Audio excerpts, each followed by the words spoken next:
In 1971, this industry sold 495,000 snowmobiles in a single year. 1 year, 500,000 sleds. Last year, all four manufacturers combined sold 92,387. Worldwide, total. That's an 81% collapse over 50 years. It wasn't the weather, it wasn't the economy, it was the industry itself, the manufacturers, the boardrooms, the suits who never once rode a sled in their lives. They destroyed the snowmobile empire. By the end of this video, you'll understand exactly how that happened. The overseas deal that wiped 30,000 buyers off the map in a single week. The pricing trap that locked your kids out of the sport before they ever got on snow. And the one move that still exists right now, if anyone in that industry has the guts to make it. Stay with me. Let's set the table fast because you probably know the golden era. Late 1960s. The snowmobile stops being a utility tool for trappers and farmers. It becomes a consumer product, an industry, an obsession. By 1967, 45,000 sleds sold in North America. Then triple that in 1 year, then triple again. And every machine shop in Wisconsin and Minnesota that had ever welded anything is suddenly in the snowmobile business. Rupp, Scorpion, Sears, yes, Sears sold snowmobiles. John Deere got in. Mercury Marine, the outboard motor company, built the Snow Twister. At the peak in 1970, there were over 120 active snowmobile manufacturers in North America. 120. And then the oil embargo hit in October 1973. Gas lines, rationing across 22 states, 2 consecutive bad snow winters. Within 4 years, 495,000 units became 174,000. Over 100 manufacturers disappeared. What was left? Polaris, Arctic Cat, Ski-Doo, and Yamaha. The big four. The ones with financial depth to survive. And right here, this is where the story people think they know ends. And the real one starts. After 1975, the big four got a shrunken market, a traumatized industry, and zero margin for error. The right response would have been to go deep. Double down on the core rider, build better machines, lighter, cheaper, more durable, make snowmobiling so affordable and so good that new riders couldn't resist. That's not what happened. We all know that. Instead, each manufacturer, slowly, over decades, started hedging their bets, quietly moving resources away from snow and toward products that didn't need weather to sell. Polaris launched their first ATV in 1985. Then the Ranger side-by-side, and then the RZR, smart business decisions, individually no doubt. But they cost the snowmobile its identity inside that company. BRP, Ski-Doo's parent, pivoted hard into Sea-Doo, Can-Am, and electric vehicles. By 2022, their snowmobile revenues were a fraction of the company's overall income. And wait until you hear what Textron did to Arctic Cat, because that's a case study in how private equity destroys an American icon. More on that in a minute. But first, the number that broke the international market. Not most people who talk about the snowmobile industry's decline focus on North America. Fewer new riders, warmer winters, high prices, all true. But there's a piece of the collapse that almost nobody mentions. Russia. Before 2014, Russia was logging 30,000 snowmobile sales per year. That's a serious market. Siberia, the Urals, the Russian Far East, that's real brutal riding country. Real working machines. Then Russia invaded Crimea in 2014. Trade embargoes, export restrictions. The market went from 30,000 to zero. Almost overnight, the global industry lost a buyer base the size of a mid-tier North American market. Just gone. And nobody restructured for it. Nobody reduced production targets fast enough. Nobody said, we just lost 30,000 annual buyers, let's recalibrate. Instead, manufacturers kept building like it was 2013, and the unsold inventory started piling up. On dealer lots, in warehouses, that inventory hangover is still being worked through right now. Last year, BRP cut snowmobile production by 30% just to deal with it. 30%, not a trim, a cut. That's not a weather problem, guys. Now, the Arctic Cat story, because I think this one deserves to be said clearly. Arctic Cat was born in 1962 in Thief River Falls, Minnesota. Built by Edgar Hetton, yes, the same man who co-founded Polaris, and got pushed out of his own company. He went to Thief River Falls and did it again, almost out of spite. Arctic Cat survived a bankruptcy in 1981, got revived by former employees in 1983 under the name Arcco, and fought back to legitimacy. In 2017, Textron Incorporated acquired them. The company that makes Bell helicopters and Cessna aircraft thought they'd make a go of snowmobiles. What followed was 7 years of slow erosion. Engineering talent left. Product development slowed. The Arctic Cat lineup started feeling like a brand being maintained rather than one being invested in. Then December 2024, the letter goes out to dealers. Production will be indefinitely suspended.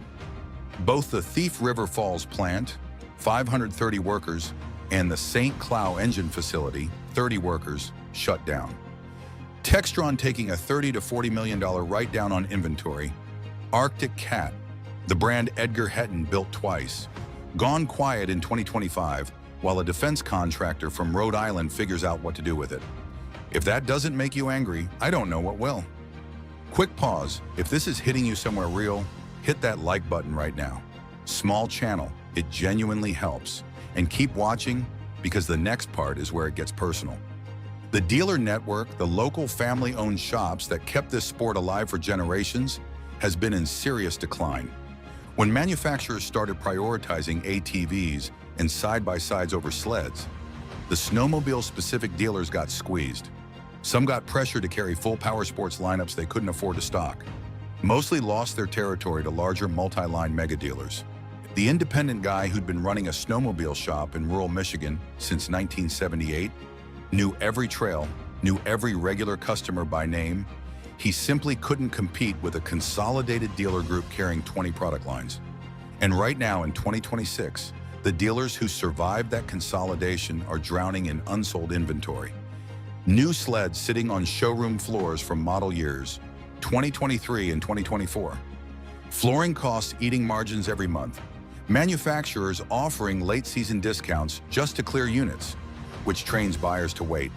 The people who know snowmobiling best, who bought every generation, who recruited their kids into the sport, they're the ones holding back right now.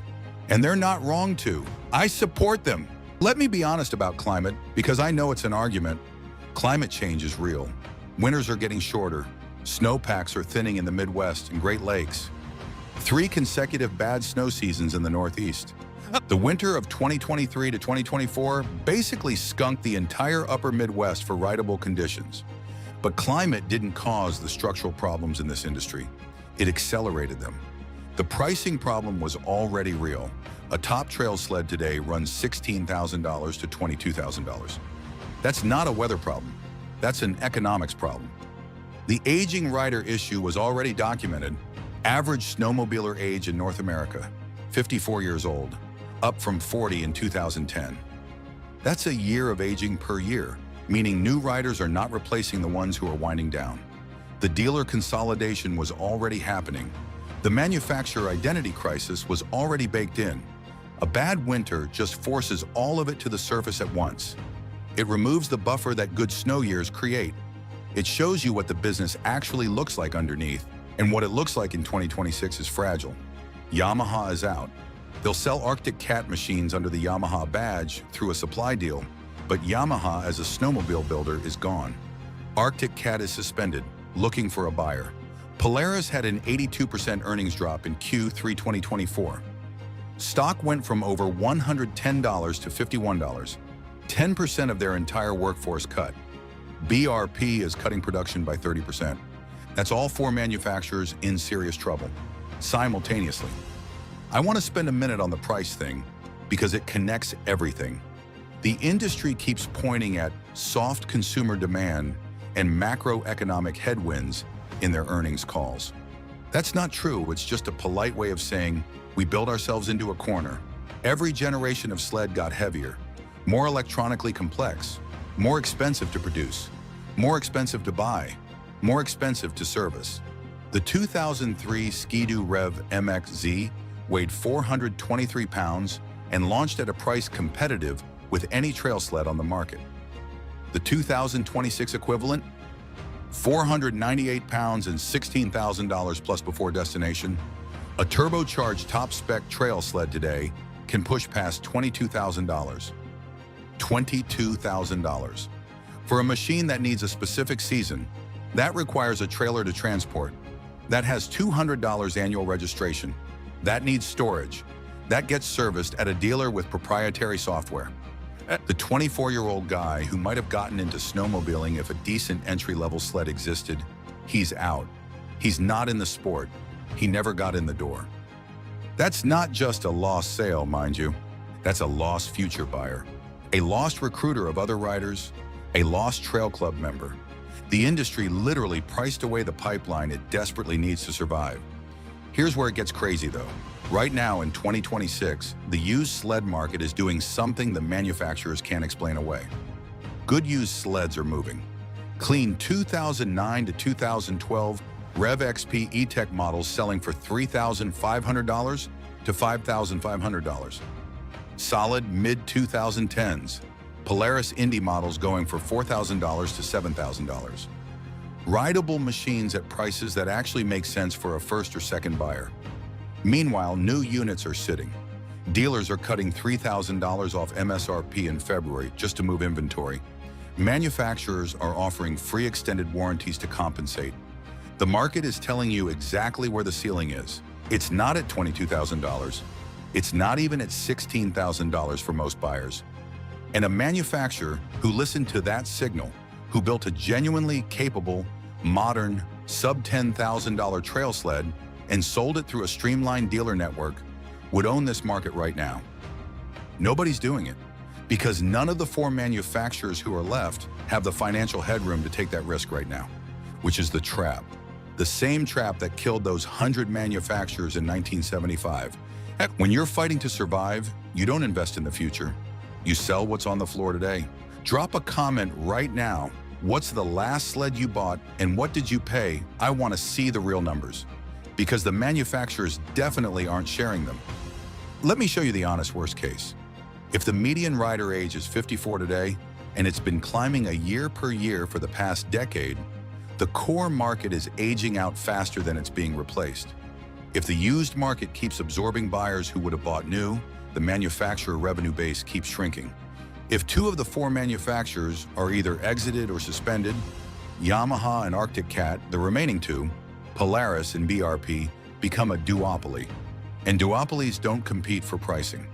They compete for margin, which means prices go up, not down, which means fewer buyers, which means fewer trail club members, fewer groomed trails, fewer land access agreements. In Michigan, Wisconsin, Minnesota, and the UP, communities that run on snowmobile tourism, the local bars, the warming shacks, the gear shops, the economic impact of this decline is already showing up. The industry itself says snowmobiling generates $26 billion a year in economic impact in the US alone. That number doesn't hold if ridership keeps contracting. This is a sport on a timeline. But wait, this timeline isn't locked in. Not yet. Let me be straight with you. What you guys can actually do right now. If you're in the market, this is a legitimate buyer's window. Dealer inventory is the highest it's been in years. Dealers are motivated. A sled that had a sticker of $14,500 in January is getting sold in March for $11,000. That's real money. Use the leverage.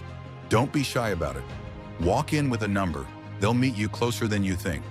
Second, your local dealer matters more right now than the manufacturer does. The manufacturer will survive or it won't, and honestly, at this point, a couple of them might not. But the family shop in your town, the one where the guy behind the counter knows what trails you like, he's the one taking the daily beating. Get your service done local. Buy your gear there. Don't order everything online just to save a few bucks. Third, your trail club membership is not optional. Club memberships fund grooming. Grooming funds land access agreements with private landowners. Without those agreements, the trail you've ridden for 20 years can disappear with one phone call from a landowner who's tired of dealing with riders who don't contribute. If you're not a club member, go fix that before next season. It doesn't cost much. Fourth, if there's a kid in your life who's never been on snow, right now is the cheapest entry point in 20 years. Used youth sleds are abundant and cheap. A clean, used Arctic Cat ZR 200 or a Polaris Indy 120 is well under $2,000 right now. That kit is the pipeline. That's how this sport survives. Fifth, and this is the honest one, push back. When you see a new sled priced at $22,000 for features most riders will never use, say something. When a manufacturer closes a plant that's employed your neighbors for 50 years and calls it strategic alternatives, call it what it is. The manufacturers listen to culture more than they'll admit. When enough riders make enough noise about what this sport is actually worth to them, not in press releases, but on trails and clubs, in comments, it reaches the people inside those companies who still care. This empire isn't dead, but it's on a trajectory that ends badly if nobody in it is willing to say that out loud. And that's exactly what we're here to do. I want to hear your take on this. What do you think actually kills this industry? Is it the price, the warming winters, the manufacturers abandoning their identity, or something I didn't cover? Drop it in the comments. And if you want more honest content about where snowmobiling has been and where it's actually going, subscribe. You won't regret it. Check out the next video right here. The rise and fall of a legendary snowmobile.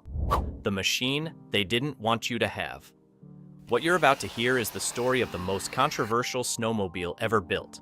A machine so dominant, so revolutionary, that racing officials literally banned it from competition. This is the true story of the 1972 Arctic Cat EXT, the sled they didn't want you to have. Picture this. It's February 1972, Boonville, New York. The air is thick with two-stroke exhaust and anticipation. Thousands of spectators line the snow-covered tracks, bundled against the bitter cold, waiting to see which manufacturer will claim bragging rights this season. Ski-Doo Yellow, Rupp Red, and Arctic Cat Black are everywhere. The stakes couldn't be higher because back then, what happened on Sunday sold sleds on Monday. This wasn't just racing, this was war.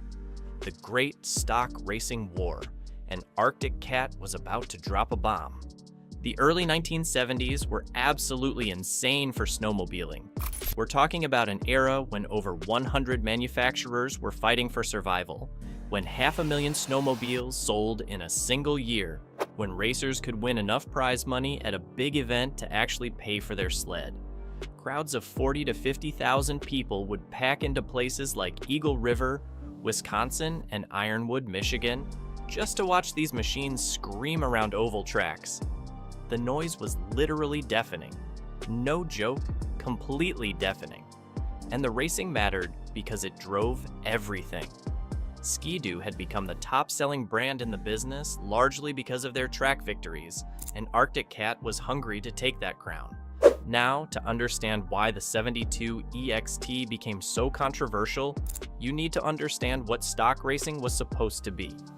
The United States Snowmobile Association, or USSA, created stock classes specifically for production sleds, machines that regular people could buy from a dealer. The idea was simple. If a manufacturer wanted to race in stock classes, they had to build at least 100 units of that exact model and sell them to the public. This kept racing relevant to consumers. Win on Sunday, sell on Monday. But there was a problem. Some manufacturers started pushing the boundaries of what stock really meant. Enter 1971. Arctic Cat introduced the EXT line, purpose-built racing sleds based on their new Puma chassis and powered by Kawasaki free air engines. These weren't modified trail sleds anymore. These were race machines from the ground up. The EXT stood for Exterminator, at least that's what racers believed, and these sleds lived up to the name. Arctic Cat's factory race team absolutely dominated, with drivers like Roger Jansen, Larry Colton, and Charlie Lofton crushing the competition, but Arctic Cat wasn't done. Not even close. For 1972, they went nuclear. Arctic Cat unveiled a completely redesigned EXT that was so far ahead of anything else on the market that it looked like it came from the future. This wasn't an evolution, it was a revolution. The 72 EXT featured a sleek, aerodynamic design with that iconic purple laser-striped hood that became instantly recognizable. But it wasn't just about looks. This machine was engineered to dominate both stock and modified classes simultaneously. Think about that for a second. One platform, multiple engine sizes from a 250 twin all the way up to a monstrous 650 triple, all designed to win everything. The 72 EXT had advantages that other manufacturers could only dream about. Lighter weight, better handling, more power, improved aerodynamics. Arctic Cat built over 4,200 of these machines, flooding the market with what was essentially a race sled you could buy from any dealer. It had a headlight and a 5-gallon gas tank, technically making it a trail sled, but everyone knew what it really was. This was a weapon. And then the racing started. The 250 EXT models absolutely annihilated everything in the 250 and 295 classes. We're not talking about close races here, we're talking about complete domination. The 400 topped its classes. Competitors watched in horror as these purple striped machines lapped them. Dealers selling Arctic Cats couldn't keep them in stock. The EXT was printing money for Arctic Cat, and their rivals were panicking. But here's where things get controversial. Other manufacturers started complaining to the USSA. They argued that the EXT wasn't really a stock sled at all, that it was a racing machine with a headlight bolted on just to meet the minimum requirements. Ski-Doo, Polaris, Rupp, all the major players were furious. They'd been caught flat-footed by Arctic Cat's engineering brilliance, and now they wanted the rules changed. The pressure on USSA officials became intense. Think about the politics here. You've got multiple manufacturers threatening to pull out of racing entirely if something isn't done about these EXTs. You've got dealers complaining that they can't compete against Arctic Cat.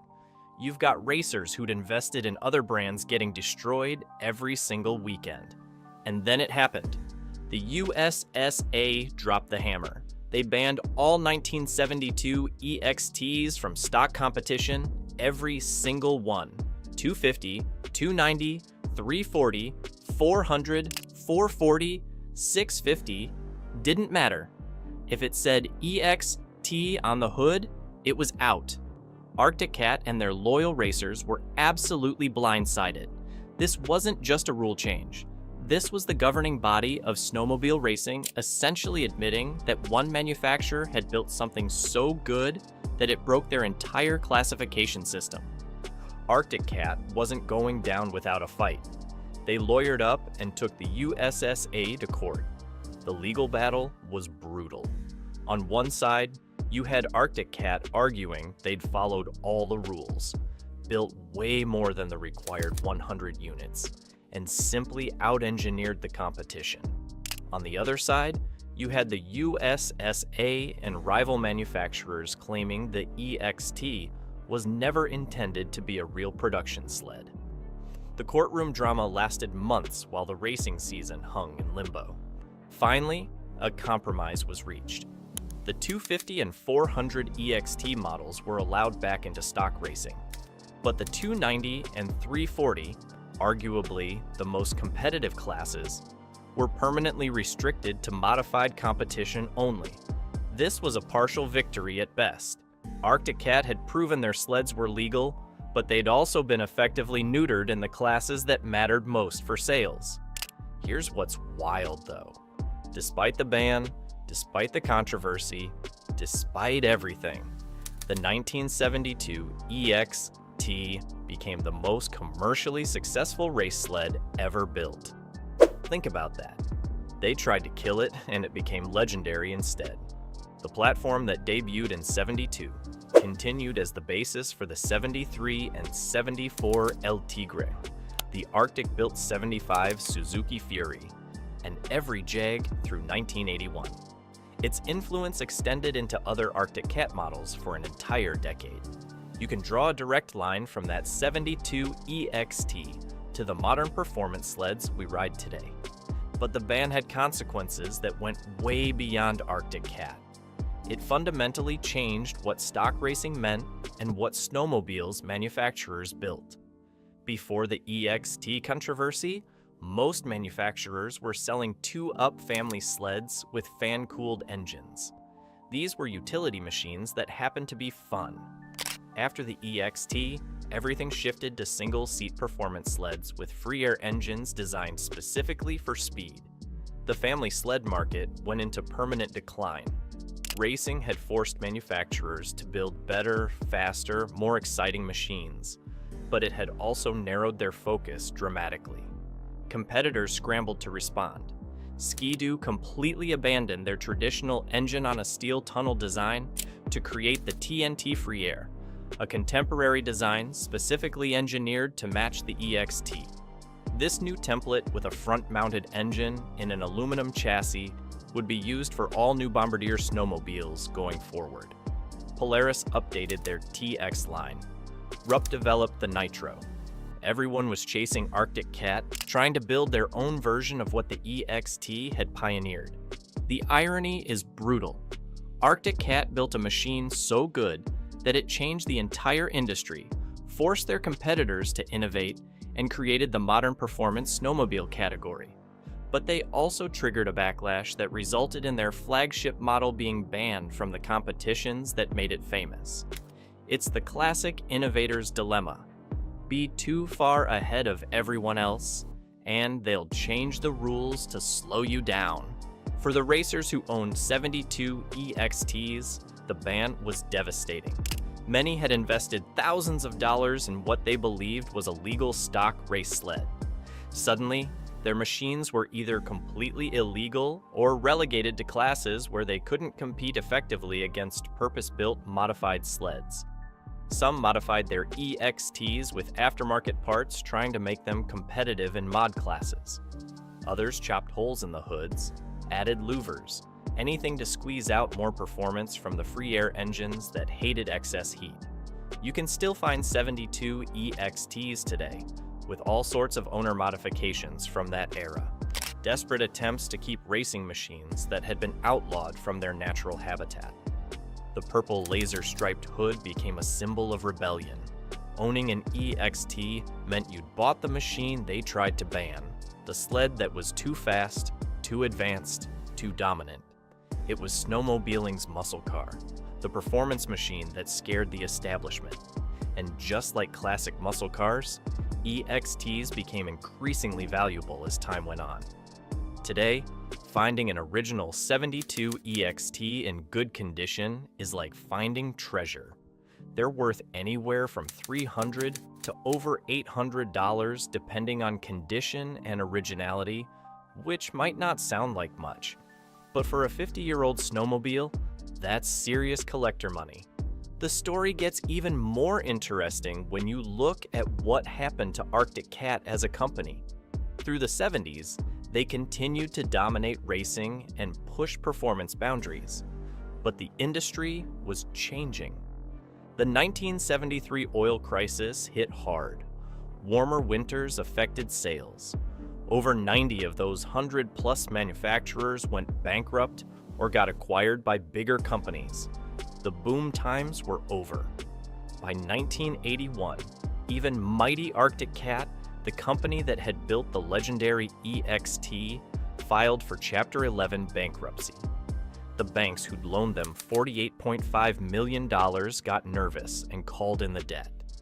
11 days later, Arctic Cat was done.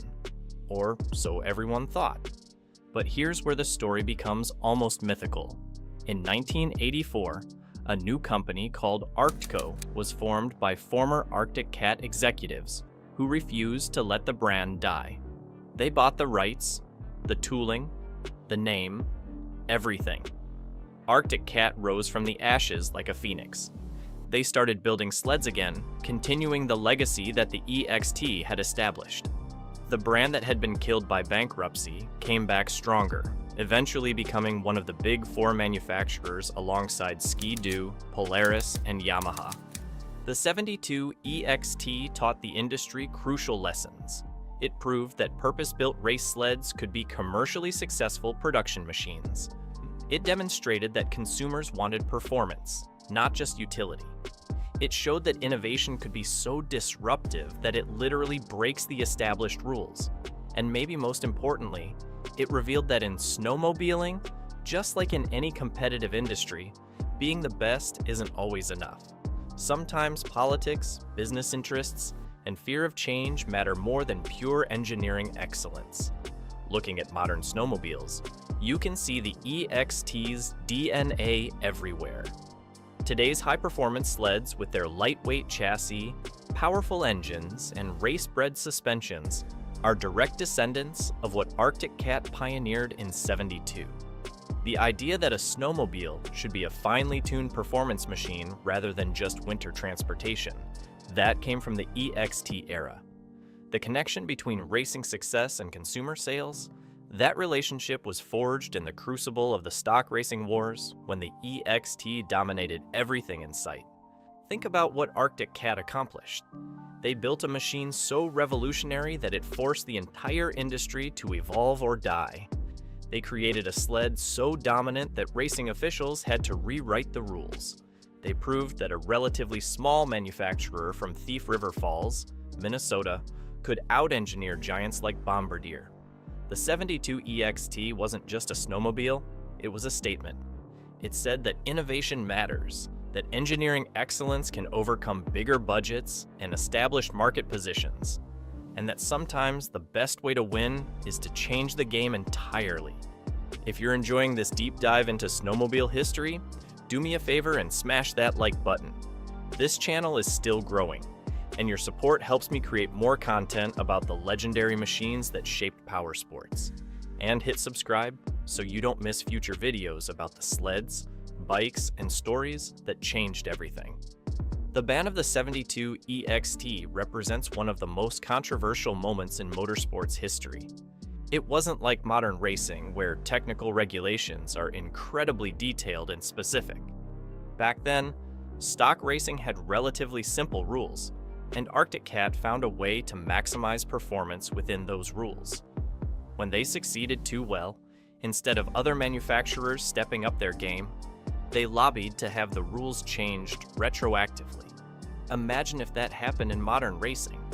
Picture if Ferrari built a Formula One car so fast that the FIA banned it mid-season. That's essentially what happened with the exterior. The human stories behind these machines make it even more compelling. There were racers who'd saved for years to buy an EXT, kids who idolized drivers like Larry Colton and Charlie Lofton screaming around tracks on purple striped machines. There were dealers who'd bet their businesses on Arctic Cat, only to watch their flagship racing program get kneecapped by politics. There were engineers at Arctic Cat who'd poured their hearts into creating something revolutionary, only to see it banned before it could fully prove its dominance. These weren't just machines, they were dreams and livelihoods and careers. What makes the EXT story resonate today is that it's fundamentally about the tension between innovation and regulation, between pushing boundaries and maintaining fairness, between engineering excellence and competitive balance. These same debates happen in every form of motorsports, in every competitive industry. When Tesla builds electric cars that outperform traditional vehicles, legacy automakers lobby for regulatory changes. When DJI creates drones that dominate the market, competitors push for restrictions. The '72 EXT was fighting the same battles we still fight today, just on snow instead of pavement or in the air. Here's something most people don't know. Even after the ban, even after the compromise that allowed some EXT models back into racing, Arctic Cat never backed down from their performance-first philosophy. They took everything they learned from the EXT and poured it into the '73 El Tigre, essentially the same sled with a headlight and Kawasaki green instead of Arctic purple trim. They built them in huge numbers, promoted them as performance trail sleds, and dared anyone to complain. Their competitors had to respond by creating their own performance machines. Within a few years, the entire industry had shifted to the model that Arctic Cat pioneered. They'd won the war by losing the battle. The legacy of the 72 EXT extends beyond just snowmobiles. It's a masterclass in how to respond when your innovation gets blocked by establishment forces. Arctic Cat didn't give up. They didn't compromise their vision. They found another way to bring their engineering excellence to market. They proved that great products eventually win, even if the path to victory is longer and more difficult than expected. That's a lesson every innovator, every entrepreneur, every engineer should remember. Today, vintage EXTs are treasured by collectors who understand their significance. Restoring a 72 EXT is a labor of love because finding original parts is incredibly difficult. These machines were raced hard, modified extensively, and often abandoned when they broke down in remote areas. The purple laser-striped hoods are particularly rare in good condition. Original Kawasaki engines with the correct specifications are valuable on their own. When a fully restored, numbers-matching 72 EXT comes up for sale, serious collectors take notice. These aren't just old snowmobiles, they're pieces of motorsports history. Artifacts from an era when snowmobiling was exploding in popularity, and manufacturers would do anything to gain an edge. The rise and fall of a legendary snowmobile. The machine they didn't want you to have. That title isn't hyperbole. The 1972 Arctic Cat EXT was genuinely legendary, genuinely banned, genuinely a machine that racing officials tried to keep away from competitors. It rose to dominance through superior engineering, fell victim to politics and fear, but ultimately achieved immortality by forcing an entire industry to evolve. Every performance snowmobile you see today owes something to the EXT. Every lightweight chassis, every race-bred suspension, every manufacturer that prioritizes power-to-weight ratio is following the path that Arctic Cat blazed when they built a machine so good that it had to be banned. The story of the 72 EXT reminds us that greatness often comes with a cost. Arctic Cat paid that cost in legal fees, lost racing opportunities, and damaged relationships with sanctioning bodies. But they also gained something priceless, a legacy of innovation that continues to define them over 50 years later. They proved that a relatively small company could challenge industry giants. They showed that engineering excellence matters more than marketing budgets. They demonstrated that sometimes the best response to adversity is to build something even better. If you found this story as fascinating as I did researching it, let me know in the comments what other legendary machines you want to hear about. There are so many incredible stories in powersports history, machines that changed everything, innovations that got banned or restricted, companies that refused to give up when everyone said they should. The 72 Arctic Cat EXT is just one chapter in a much larger story about human ingenuity, competitive spirit, and the relentless pursuit of speed. Thanks for watching. Hit that like button if you enjoyed this deep dive, subscribe for more legendary machine stories, and I'll see you in the next video where we explore another piece of powersports history that deserves to be remembered. Your 1978 Polaris TX cost you $2,400. That was 12% of the median household income that year.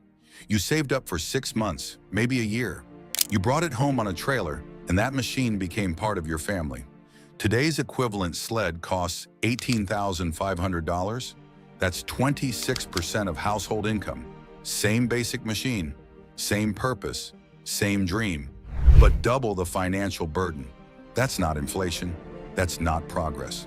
That's a calculated betrayal that started in 1982 when Arctic Cat filed for bankruptcy and the Big Four realized something crucial. They didn't need to build sleds for working families anymore. They could chase premium buyers, eliminate the competition, and price out the next generation entirely. And I can prove it. I'm talking to you guys specifically. The ones who remember when snowmobiling wasn't a luxury hobby, when it was something a factory worker or a school teacher could save up for and actually own. When you could pull into your garage on a Saturday morning, crack open a service manual, and rebuild the top end yourself with basic tools. You knew every component, every wire, every bolt. That sled wasn't just a machine, it was yours in a way that modern riders will never understand. And what happened to that version of snowmobiling? It didn't fade away naturally. It was deliberately killed off. Let me show you exactly how. In 1971, the snowmobile industry hit its absolute peak. 495,000 units sold worldwide in a single year. That record still stands today. Nobody's even come close. Last year, manufacturers moved 112,650 sleds globally. That's a 77% decline over 53 years. But here's what they don't tell you. In 1971, there were only 1.5 million registered snowmobiles on the trails. By the mid-1980s, even after the so-called crash, there were over 4 million machines in operation. 4 million. The market had grown. More people were riding than ever before. So if the rider base expanded, why did sales collapse? Why did 250 manufacturers shrink down to 4? The official story blames the 1973 oil embargo, the EPA noise regulations, bad winters in 75 and 76. And sure, those things happened, but that's not why your favorite brands died. Let me tell you about Scorpion, because what happened to them is what happened to every independent manufacturer that actually cared about riders. Scorpion started as trail-a-sled back in 1959. Glenn Gutzman and Donald Bergstrom built air-powered machines in a small garage in Crosby, Minnesota. By 1965, they'd patented the first continuous rubber track in the United States. Revolutionary technology, the Scorpion name became legendary. Vice President Hubert Humphrey called Crosby the official snowmobile capital of the world. Sir Edmund Hillary, the guy who climbed Mount Everest, chose Scorpions for his polar expeditions. That's how good they were.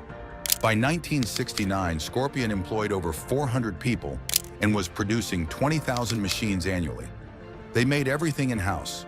Their own hoods, seats, windshields, tunnels, clutches, even the rubber for engine mounts and bogie wheels. Total vertical integration. They didn't need anybody. Then Fuqua Industries bought them in January 1969, a conglomerate out of Atlanta with no soul and no connection to the sport. Here's where the betrayal starts. The founders, Gutzman and his partners, got forced out in October 1970, asked to leave the facility they built and never return. The company they created ripped away from them. By December 1971, Fuqua expanded the Crosby facility. Everything looked great on paper. Then 1973 hit. The oil embargo, sure, but also massive overproduction. The big manufacturers deliberately flooded the market. Kawasaki, Mercury, Johnson, Evinrude. All these massive corporations with deep pockets entered the game, knowing they could lose money for years and not care.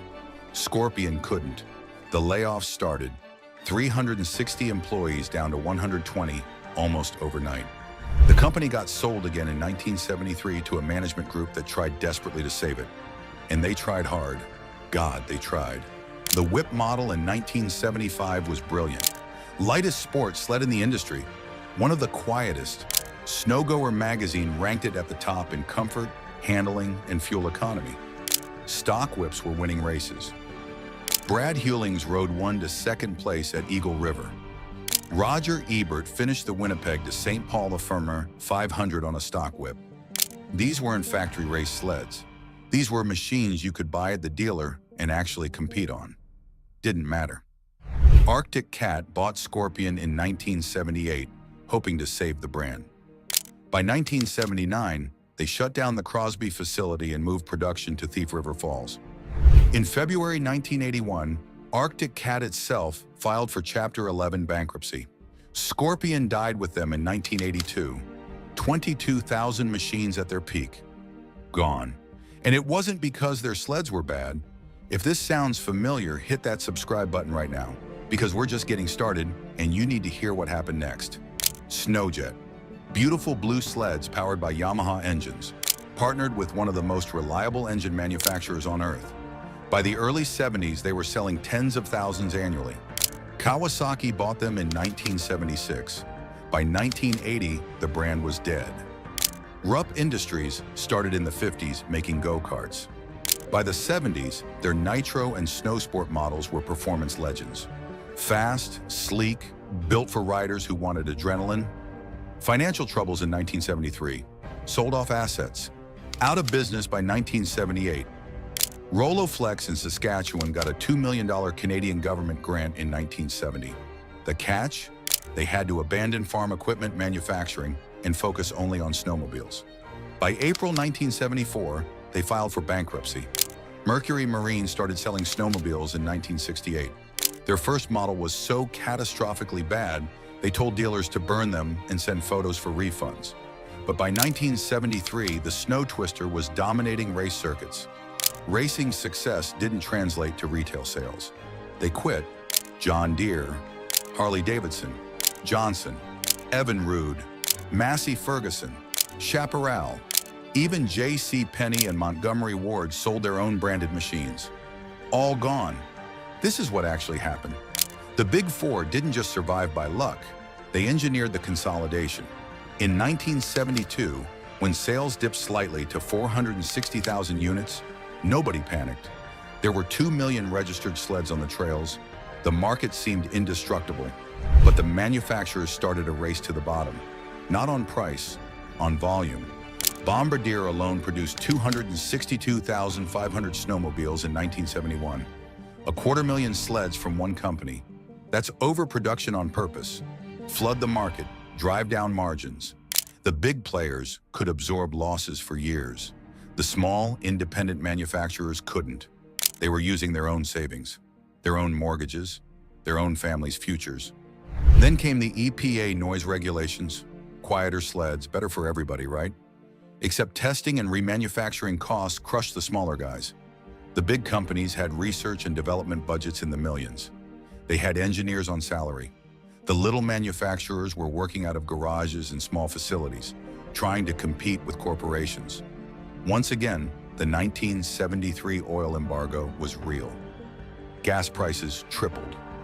But let's be honest here. Snowmobiles don't use that much fuel. A weekend of riding? Maybe 10 gallons. The oil crisis killed snowmobiles. Narrative was convenient. It masked what was really happening. Corporate consolidation, planned market saturation, elimination of competition. By 1974, sales dropped to 435,000. Then the winters of 75 and 76 were mild. Poor snow conditions across the snowbelt, and suddenly manufacturers had massive unsold inventory sitting in warehouses. The 1979 oil embargo finished off whoever was still hanging on. Sales collapsed to under 200,000 by 1979. By 1986, 103,000, the lowest point in modern history. But here's what they don't tell you. The crash happened because the market got saturated by design. Too many sleds built too fast. Then the big manufacturers pivoted to premium pricing. They stopped building affordable machines for working-class families and started chasing wealthy buyers who wanted more power, more features, more complexity, and more expensive dealer service. Think about the sleds that actually sold in the 70s. The Polaris Indy 500, the Arctic Cat El Tigre, the Ski-Doo TNT. These were the workhorses. Mid-range sleds with standard slide rail suspensions, reasonable windshields, fan-cooled engines you could work on yourself. They cost $2,000 to $3,000 in 70s money. You could maintain them, rebuild them, pass them down to your kids. Those sleds disappeared, replaced by $15,000 to $20,000 turbocharged, fuel-injected, computer-controlled machines that require dealer service for everything. Let me ask you something, and I want you to drop your answer in the comments below. Do you remember your first sled? Maybe a 72 Arctic Cat Panther? Maybe a 76 Polaris TX? Maybe a 79 Ski-Doo Citation? You could take it apart in your driveway, replace the drive belt, adjust the carburetor, change the spark plugs, clean the points. You knew every system. That relationship is gone. Modern sleds have engine control units, computerized fuel injection mapping, electronic reverse, GPS navigation built into the dash, heated seats and grips. Some even have Bluetooth connectivity so you can listen to music while you ride. You can't work on them anymore. You're not allowed to. The dealer has proprietary diagnostic software that cost thousands of dollars. Try to modify anything and you void the warranty instantly. The manufacturers want you dependent. They want you coming back every season for service, for updates, for repairs that you used to handle yourself. And the price? A 2025 Ski-Doo Summit starts at $18,499. That's not even the top-end model. A Polaris Patriot Boost R MKK HAOS costs $19,499. The Arctic Cat M8000 Mountain Cat Alpha 1, $18,899. Yamaha's Sidewinder SRX LE, $19,699. These are snowmobiles, not cars, not trucks, not motorcycles. Snowmobiles. Machines that sit unused for 8 months out of the year in most places. Machines that you use maybe 20 weekends per season if you're lucky. The average age of a snowmobiler right now is 54 years old. You want to know why? Because young people can't afford to get into the sport. A college graduate with student loans isn't dropping 20 grand on a recreational vehicle. A young family with a mortgage and daycare costs can't justify that expense. The manufacturers literally priced out the next generation. And here's the math that proves it. In 1970, the median household income in America was $8,734. A new Arctic Cat sold for about $1,100. That's 12.6% of annual household income. In 2025, the median household income is roughly $70,000. That $18,500 sled? 26.4% of annual income. Double the financial burden. But it gets worse. In 1970, you could buy a used sled from the previous year for maybe $700. Less than 8% of annual income. A working person could afford that. Now, a one-year-old used sled still costs $14,000 minimum. 20% of income.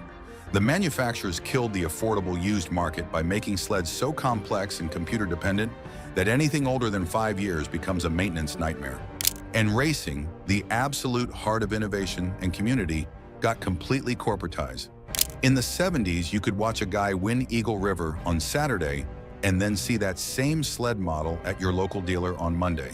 Stock machines, real connections between racing and retail. Brad Hewlings on that Scorpion whip. Roger Ebert finishing the I-500. Those were production sleds. Now racing sleds are hand-built, purpose-made machines that cost $40,000 and bear absolutely no resemblance to anything you can buy. The connection between racing and production is gone. Racing became marketing theater instead of genuine product development. This is why guys like us feel betrayed. And if you're nodding your head right now, do me a favor and drop a comment below telling me what sled you grew up on. I want to hear your stories, because this isn't nostalgia. This isn't old guys complaining that things were better back in the day. This is about a promise that got broken. You were told snowmobiling was for everyone, for families, for working people who wanted adventure on winter weekends. The magazines, the dealer ads, the whole culture said this is your ticket to freedom, to exploration, to joining a community of riders who'd become lifelong friends. And it was true for a while. You saved up, bought your first sled, maybe a used Polaris Colt or a Ski-Doo Citation. You learned to work on it, joined a club, helped groom trails on Wednesday nights, made friends at the gas station at the trailhead. Your kids learned to ride. Snowmobiling became part of your identity, part of your winters, part of who you are. Then the manufacturers changed the deal. They made sleds you can't afford and can't fix. They eliminated the mid-range models entirely. They turned a democratic sport into a luxury hobby for wealthy people. And when you complain, they tell you you're living in the past. That progress requires sacrifice. That if you can't afford a new sled, that's your problem, not theirs. But it's not your problem, it's their choice. They chose profit margins over accessibility. They chose premium buyers over loyal communities. They chose quarterly earnings over the long-term health of the sport. That's the betrayal. They took something that belonged to all of us and made it exclusive, gatekept by price and complexity. Scorpion, Rupp, Snowjet, and all those brands died because the big guys squeezed them out intentionally. But what really died was the philosophy they represented. Building sleds for normal people. Sleds you could own, maintain, and pass down to your kids. Sleds that connected you to the machine and the terrain and the community.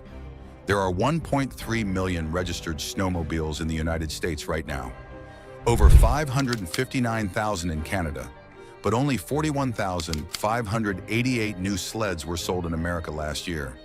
Only 34,828 in Canada. That means the overwhelming majority of riders are on older machines. Used sleds, some from the 2000s, some from the 2000s. And yeah, some of us are still running machines from the 90s and even the 80s, because those sleds still work. They're simple, they're fixable, they're reliable, and they remind us of what snowmobiling used to be before it became a status symbol for people with disposable income. So here's what I want from you. Drop a comment right now and tell me your first sled, year and model. And be honest, do you still have it or do you regret selling it? Because I guarantee half of you wish you'd kept that machine. If you want more videos like this that actually tell the truth about what happened to this sport we love, hit that subscribe button. And check out the next video where I break down exactly which modern sleds are actually worth buying if you refuse to pay dealer markup. Thanks for watching, and I'll see you on the trail.